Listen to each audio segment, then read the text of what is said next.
کسی که امام علی نمیشناسد واقعا کاملا گمراه است و من این گمراهی لمس کردم.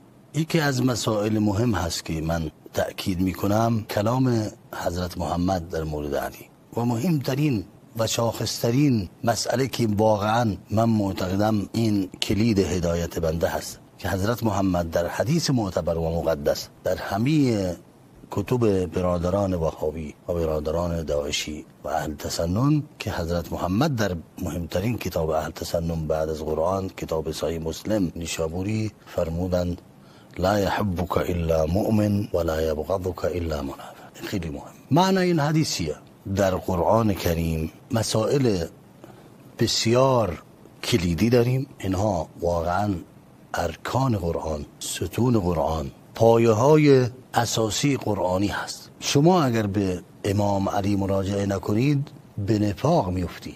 حتی اگر نسبت به امام علی تنفر نداشته باشید، همین که شما از امام علی از لحاظ خطاب امام علی، سخنرانی امام علی، کلمات امام علی فاصله میگیرید به آغوش نفاق و منافقی میفتی. چرا؟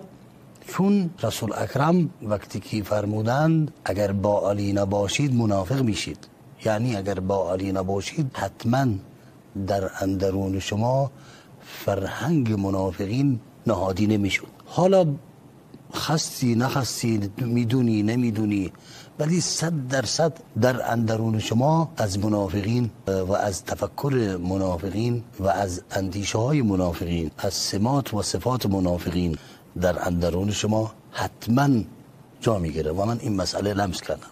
فقط روزی که عاشق نهج البلاغه شدم، روزی که کلام علی برای من مثل قرآن شد، انگاهی فهمیدم. چون میدونی در قرآن کریم آیه اومده ان المنافقین فی الدرک الاسفل من النار، یعنی در جهنم اگر 100 طبقه هست آخرین طبقات اهل جهنم منافقینه.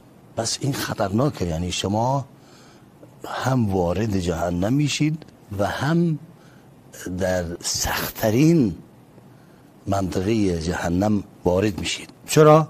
چون شما از علی فاصله گرفتید.